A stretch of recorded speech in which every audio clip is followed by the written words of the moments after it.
Bon, bon, bah, il me reste plus qu'à vous féliciter hein, pour la qualité de votre travail après cette excellente reprise. Alors si, alors, on en a bien repris, voilà. Mais maintenant, il faut prendre du bon temps, faut profiter, il faut se détendre un peu. Donc du coup, moi, ce que je vais faire, là, c'est que maintenant, je vais prendre mes aises, là, parce que ça y est, c'est les vacances. Voilà. Je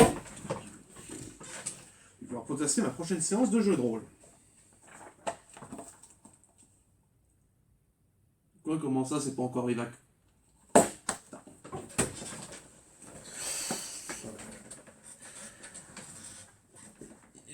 Si, c'est les vacances. Si, je vous le dis là, je me casse, je me casse en vacances, je rentre à la maison, je vais me détendre un peu, voilà, puis pour préparer les prochaines vidéos. Quoi, il y a encore une vidéo? Encore une vidéo à tourner? Il n'y a pas de spécial Halloween de prévu, qu'est-ce que vous me racontez? Merde.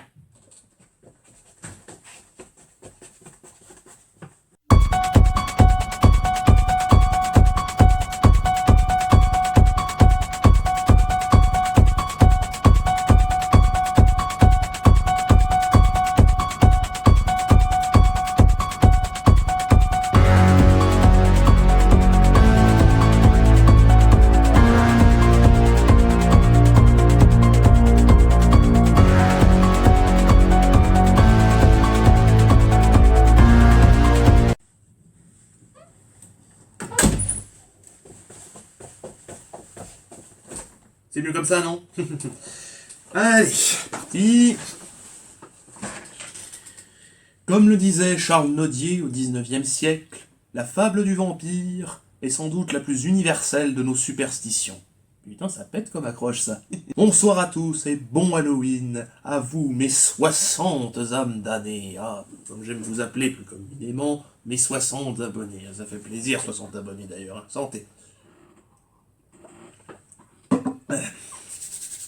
Bon, bienvenue dans cette rétrospective vampiresque. Nous allons aujourd'hui retracer l'évolution du personnage du comte Dracula au cinéma. Mais avant ça, petite recontextualisation. Bon, à moins que vous ne viviez dans une grotte au fin fond du Wakanda depuis plus de 30 ans, vous n'êtes pas sans savoir que Dracula est un vampire. Et que la notion de vampire, ça date pas d'hier. Je parlais donc tout à l'heure de la fable du vampire, dont parle Charles Nodier au XIXe siècle.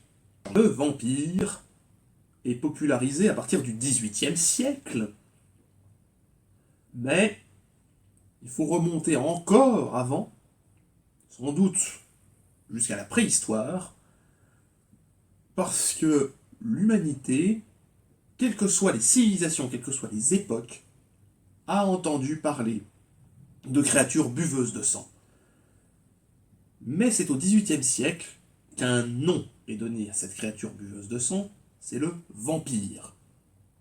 Un mot qui vient de pays germanophones comme l'Allemagne et l'Autriche, mais aussi de pays un peu plus à l'est comme la Roumanie.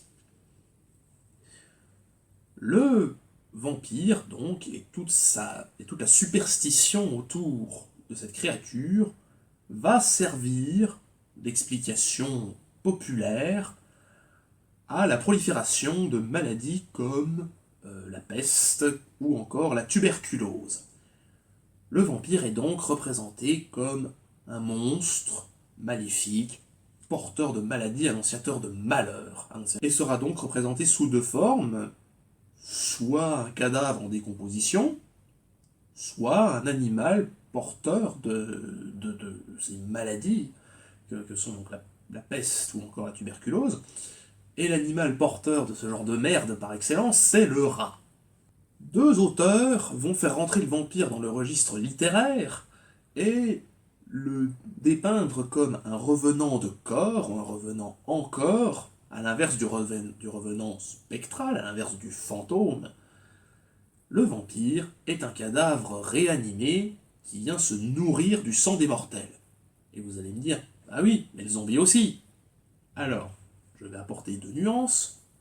La première, indépendamment des différences physiques qu'il peut y avoir entre un vampire et un zombie, le vampire est une créature nocturne. Le zombie se fout complètement de l'heure qu'il est. Le vampire ne se nourrit que du sang de ses victimes, là où le zombie paraît beaucoup plus gourmand. De plus, le vampire, ça vient d'Europe, le zombie vient d'Afrique. Le vampire va donc être décrit à travers le récit sur les vampires d'Augustin Calmet, paru dans les années 1740, et va raconter des histoires de créatures qui émergent la nuit pour aller se nourrir du sang de mortels. Quant à Voltaire, il va se servir du vampire dans son dictionnaire philosophique, à l'époque de la France des Lumières donc, pour se moquer des superstitions des jésuites. On fait un petit bond dans le 19e siècle, et on sort de l'image du vampire comme une créature maléfique, annonciatrice de malheur et de maladie.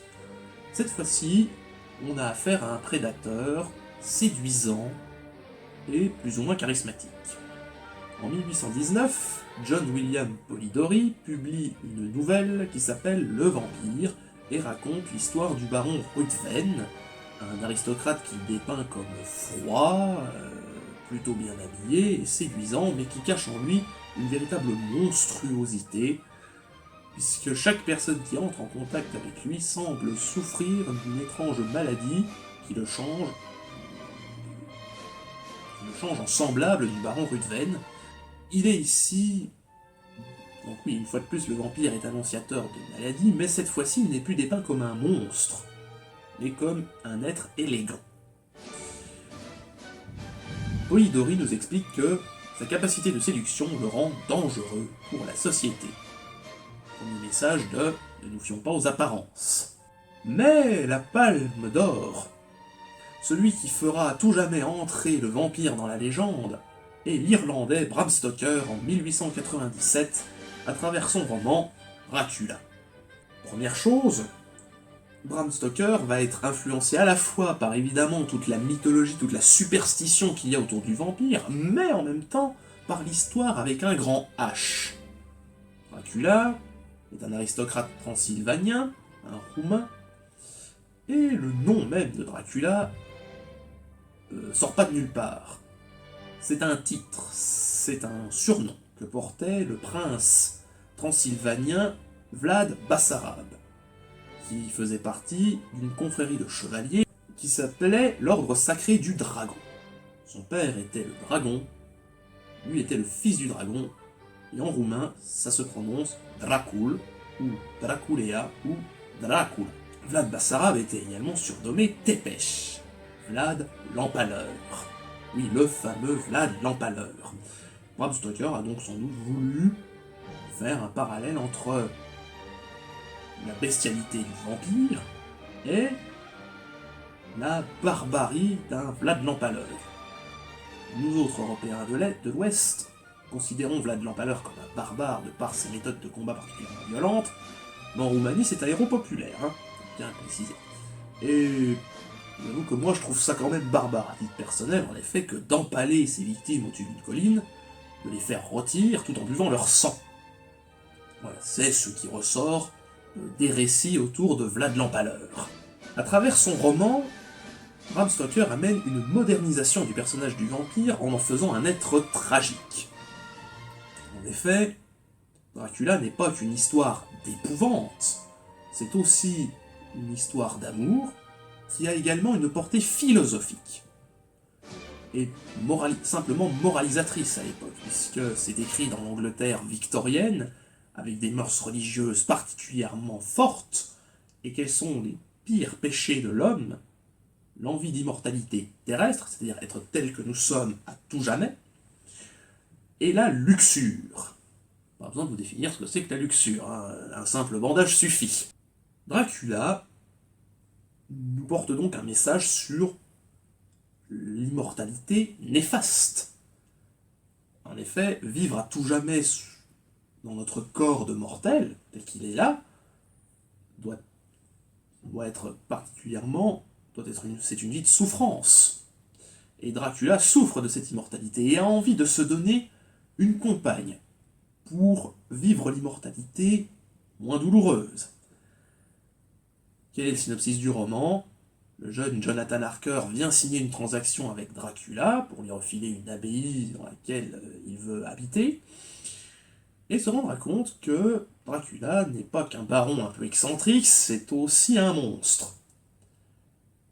Le vampire convoite la promise de Jonathan Harker et va le séquestrer dans son château pour partir ensuite en Angleterre dans l'espoir de la vampiriser. Évidemment, comme c'est un vampire, il faut bien qu'il se nourrisse de sang. Il va vampiriser l'amie de Mina, Lucy, pour se nourrir, et malheureusement ça tirera les foudres d'Abraham Van Helsing. C'est un roman qui nous parle de la condition du vampire et donc de la romance impossible, car Dracula ne se rend pas compte qu'avec ses pouvoirs de vampire, ne se rend pas compte, de par son statut de vampire, que son envie de vampiriser la jeune Mina, en fait, est égoïste, puisqu'il la condamne à souffrir avec lui, plutôt qu'à lui faire vivre le bon. Dracula est incapable de ressentir le moindre sentiment bienveillant ou compatissant.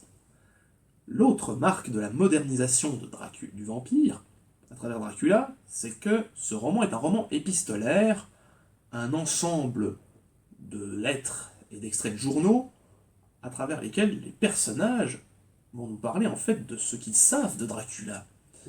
Et ils vont en connaître un petit bout. Pour l'un, ça va être une chauve-souris géante, pour l'autre, ça va être un baron élégant. Ce qui fait que le lecteur est le seul à savoir quel est le personnage en son entièreté. Nous avons sur Dracula le même socle de connaissances que Bram Stoker au moment où nous finissons de lire le roman. Le personnage qui sait tout de Dracula, c'est Abraham Van Helsing parce que c'est un chasseur de vampires. La recontextualisation s'est faite. On va voir maintenant comment le 7e art rend hommage à l'œuvre de Bram Stoker.